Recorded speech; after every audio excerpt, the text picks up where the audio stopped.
ಓಂ ನಮೋ ವೆಂಕಟೇಶಾಯ. ನಮಸ್ಕಾರ ಸ್ನೇಹಿತರೆ, ಪ್ರಮೀಳಾ ಟಾಕ್ಸ್ಗೆ ನಿಮಗೆಲ್ಲರಿಗೂ ಸ್ವಾಗತ.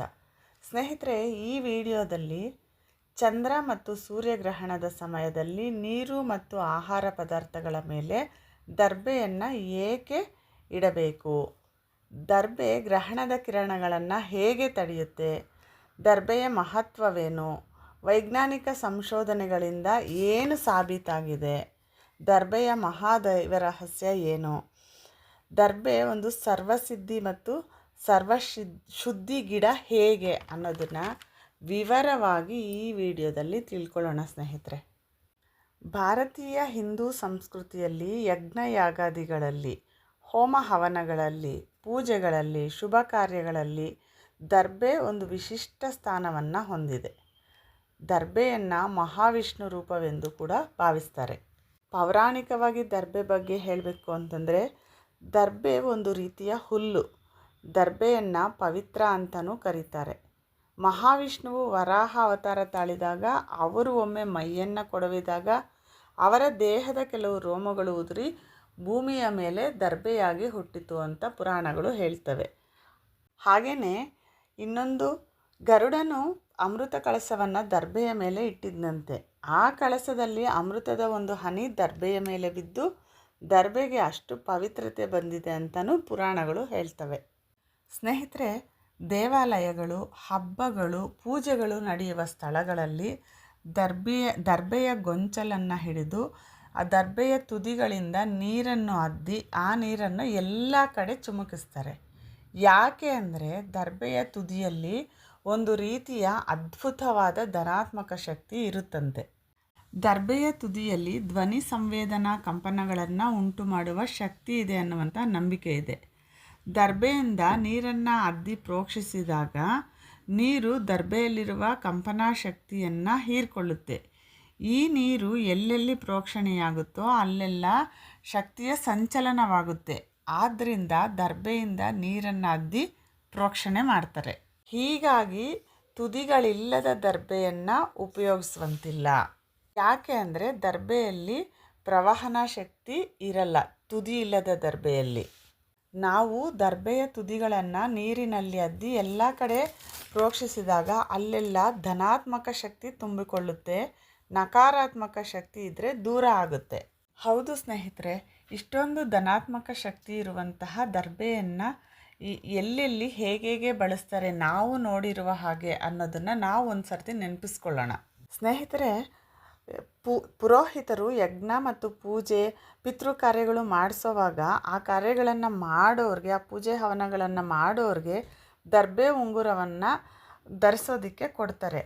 ಆ ದರ್ಬೆ ಉಂಗುರವನ್ನು ಧರಿಸೋದ್ರಿಂದ ಪೂಜೆ ಮಾಡುವವರ ದೇಹದಲ್ಲಿ ಒಂದು ರೀತಿಯ ಧನಾತ್ಮಕ ಅಯಸ್ಕಾಂತೀಯ ಶಕ್ತಿ ಪಸರಿಸುತ್ತೆ. ಇದರಿಂದ ಅವರ ಮನಸ್ಸಿನ ಚಂಚಲತೆ ಕಡಿಮೆಯಾಗಿ ಮನಸ್ಸು ಹತೋಟಿಗೆ ಬರುತ್ತೆ.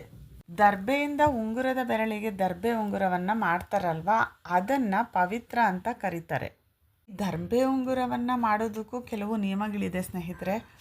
4 ದರ್ಬೆಗಳಿಂದ ಮಾಡಿದ ಪವಿತ್ರವನ್ನು ಯಜ್ಞಯಾಗಾದಿಗಳಲ್ಲಿ, ದೇವಾಲಯಗಳಲ್ಲಿ, ಪೂಜೆಗಳಲ್ಲಿ ಧಾರಣೆ ಮಾಡ್ತಾರೆ. ಪಿತೃ ಕಾರ್ಯಗಳಲ್ಲಿ 3 ದರ್ಬೆಗಳನ್ನು ಧಾರಣೆ ಮಾಡಬೇಕು. ನಿತ್ಯ ದೇವರ ಪೂಜೆಗಳಲ್ಲಿ 2 ದರ್ಬೆಗಳಲ್ಲಿ ಮಾಡಿದಂತಹ ಪವಿತ್ರವನ್ನು ಅಂದರೆ ಉಂಗುರವನ್ನು ಧಾರಣೆ ಮಾಡಬೇಕು. ಸಾವು ಮುಂತಾದ ಅಶುಭ ಕಾರ್ಯಗಳಲ್ಲಿ 1 ದರ್ಬೆಯಿಂದ ಮಾಡಿರುವಂತಹ ಪವಿತ್ರವನ್ನು ಧಾರಣೆ ಮಾಡಬೇಕು. ಸ್ನೇಹಿತರೆ, ಯಜ್ಞಗಳನ್ನು ಮಾಡುವಾಗ ಯಜ್ಞಕುಂಡದ ಸುತ್ತಲೂ ಪುರೋಹಿತರು ದರ್ಬೆಯನ್ನು ಇಡ್ತಾರೆ. ಯಾಕೆ ಅಂದರೆ, ಯಜ್ಞಯಾಗಾದಿಗಳನ್ನು ಮಾಡುವಾಗ ಭಗವಂತನ ಶಕ್ತಿಯ ಜೊತೆಗೆ ದುಷ್ಟಶಕ್ತಿಗಳು ವಾತಾವರಣದಲ್ಲಿರುತ್ತೆ. ಯಜ್ಞ ಮಾಡುವವನ ಬೆರಳಿಗೆ ದರ್ಬೆಯಿಂದ ಉಂಗುರವನ್ನು ಮತ್ತು ಯಜ್ಞಕುಂಡದ ಸುತ್ತಲೂ ದರ್ಬೆಯನ್ನು ಇಟ್ಟರೆ ಆ ದುಷ್ಟಶಕ್ತಿಗಳು ಓಡಿ ಹೋಗಿ ಹೋಮಕುಂಡದ ಸುತ್ತಲೂ ಇಟ್ಟಿರುವಂತಹ ದರ್ಬೆ ದುಷ್ಟಶಕ್ತಿಗಳನ್ನು ದೂರ ಮಾಡಿ ಪೂಜಾ ಫಲಗಳನ್ನು ಪೂರ್ತಿಯಾಗಿ ಸಿಗೋ ಹಾಗೆ ಮಾಡ್ತವೆ. ಸ್ನೇಹಿತರೆ, ಯಜ್ಞಯಾಗಾದಿಗಳನ್ನು ಆಚರಿಸುವಾಗ ಪುರುಷರು ಬಲಗೈಗೆ ಉಂಗುರದ ಬೆರಳಿಗೆ ದರ್ಬೆ ಉಂಗುರವನ್ನು ಧರಿಸ್ತಾರೆ. ಇದನ್ನು ಪುರೋಹಿತರು ಮಾಡಿಕೊಡ್ತಾರೆ. ಮತ್ತು ಪುರೋಹಿತರು ಯಜ್ಞಕುಂಡದ ಸುತ್ತಲೂ ದರ್ಬೆಯನ್ನು ಇಡ್ತಾರೆ. ಯಾಕೆ ಅಂದರೆ, ಹೋಮ ಹವನ, ಪೂಜೆ ಮತ್ತು ಶ್ರಾದ್ದ ಕಾರ್ಯಗಳಲ್ಲಿ ನಕಾರಾತ್ಮಕ ಶಕ್ತಿಯನ್ನು ತಡೆದು ಧನಾತ್ಮಕ ಶಕ್ತಿಯನ್ನು ಹೆಚ್ಚಿಸಲು ಈ ದರ್ಬೆಯನ್ನು ಬಳಸ್ತಾರೆ. ಇದು ಶುದ್ಧೀಕರಣದ ಸಂಕೇತವಾಗಿದೆ. ಅಂದರೆ ವಾತಾವರಣದಲ್ಲಿ ದೈವಿಕ ಶಕ್ತಿ ಹೇಗಿರುತ್ತೋ ದುಷ್ಟಶಕ್ತಿಗಳೂ ಹಾಗೇ ಇರುತ್ತೆ. ಯಜ್ಞಕುಂಡದ ಸುತ್ತಲೂ ಈ ದರ್ಬೆಯನ್ನು ಇಡೋದ್ರಿಂದ ಆ ದುಷ್ಟಶಕ್ತಿಗಳು ಓಡಿ ಹೋಗಿ ಪೂಜಾ ಫಲಗಳು ಸಂಪೂರ್ಣವಾಗಿ ಲಭಿಸುತ್ತೆ. ಗ್ರಹಣದ ಸಮಯದಲ್ಲಿ ಭೂಮಿಗೆ ಬರುವಂತಹ ನೆಗೆಟಿವ್ ಕಾಸ್ಮಿಕ್ ಎನರ್ಜಿ ಅಂದರೆ ಅತಿ ನೀಲಲೋಹಿತ ಮತ್ತು ಇತರ ಕಿರಣಗಳು ದರ್ಬೆಯ ಮಧ್ಯದಿಂದ ಹೋಗಲಾಗದೇ ಇರುವುದು, ದರ್ಬೆಯು ರೇಡಿಯೇಷನನ್ನು ನಿರೋಧಿಸುವುದು ಆಧುನಿಕ ಪರಿಶೋಧನೆಗಳಿಂದ ನಿರೂಪಿತವಾಗಿದೆ. ಇತ್ತೀಚಿನ ವೈಜ್ಞಾನಿಕ ಸಂಶೋಧನೆಗಳ ಪ್ರಕಾರ ದರ್ಬೆ ಎಕ್ಸ್ರೇ ಕಿರಣಗಳನ್ನು ಕೂಡ ಹೀರಿಕೊಳ್ಳುತ್ತೆ ಅಂತ ಸಾಬೀತಾಗಿದೆ. ದರ್ಬೆ ಎಕ್ಸ್ರೇ ಕಿರಣಗಳನ್ನು 60% ದೇಹದೊಳಕ್ಕೆ ಹರಿಯಬಿಡದೆ ದರ್ಬೆ ತಡೆಯುತ್ತೆ ಅಂತ ನಿರೂಪಿತವಾಗಿದೆ. ಆದ್ದರಿಂದನೇ ದರ್ಬೆ ನಕಾರಾತ್ಮಕ ಶಕ್ತಿಯನ್ನು ಹೀರಿಕೊಳ್ಳುತ್ತೆ ಅಂತ ನಂಬಲಾಗಿದೆ. ಆದ್ದರಿಂದನೇ ಗ್ರಹಣದ ಸಮಯದಲ್ಲಿ ನೀರು ಮತ್ತು ತಿಂಡಿ ತಿನಿಸುಗಳ ಮೇಲೆ ದರ್ಬೆಯನ್ನು ಹರಡ್ತೀವಿ.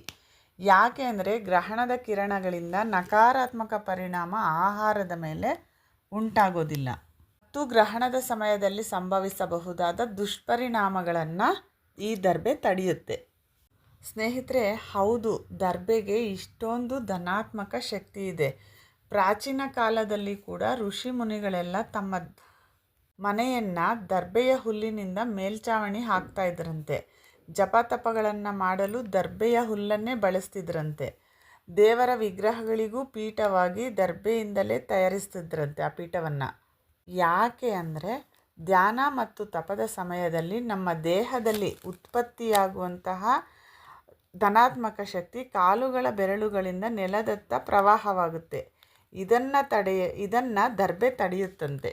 ಇನ್ನೊಂದು ಮುಖ್ಯವಾದ ವಿಷಯ ಏನಪ್ಪ ಅಂದರೆ ದರ್ಬೆಯಿಂದ ಪಿತೃಗಳಿಗೆ ನೀರನ್ನು ಅರ್ಪಣೆ ಮಾಡುವುದರಿಂದ ಬಹುಬೇಗ ಅವರು ಅದನ್ನು ಸ್ವೀಕರಿಸ್ತಾರೆ ಅಂತ ನಂಬಿಕೆ ಇದೆ. ದರ್ಬೆಯನ್ನು ಧರಿಸದೆ ಶ್ರಾದ್ದ ಮಾಡಿದರೆ ಶ್ರಾದ್ದದ ಫಲ ಸಿಗಲ್ವಂತೆ. ದರ್ಬೆಯ ಬಗ್ಗೆ ಪುರಾಣಗಳಲ್ಲಿ ಉಲ್ಲೇಖಿಸಲಾದ ಮತ್ತೊಂದು ವಿಷಯ ಏನಪ್ಪ ಅಂದರೆ ದರ್ಬೆಯನ್ನು ಯಾವಾಗಂದರೆ ಆವಾಗ ಕೀಳೋ ಹಾಗಿಲ್ಲ.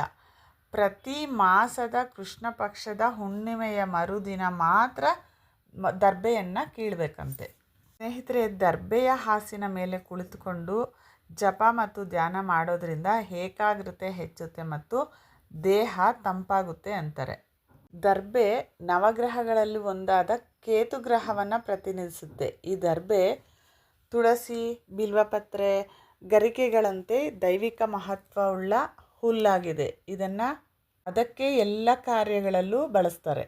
ಸ್ನೇಹಿತರೆ, ದರ್ಬೆಯ ಸ್ಪರ್ಶದಿಂದ ಚರ್ಮ ರೋಗಗಳು ಗುಣವಾಗುತ್ತಂತೆ.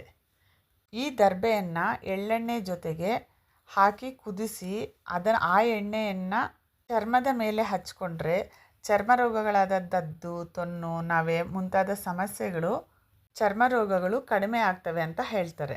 ದರ್ಬೆ ಕಷಾಯ ಕುಡಿಯೋದ್ರಿಂದ ದೇಹದ ಉಷ್ಣತೆ ಕಡಿಮೆ ಆಗುತ್ತಂತೆ. ಮೂತ್ರಪಿಂಡ ಸಮಸ್ಯೆಗಳು ಮತ್ತು ಅಧಿಕ ರಕ್ತಸ್ರಾವವಾಗುವಂತಹ ಸಮಸ್ಯೆಗಳಿಗೆ ಆಯುರ್ವೇದದಲ್ಲೂ ಕೂಡ ಇದನ್ನು ಬಳಸ್ತಾರಂತೆ.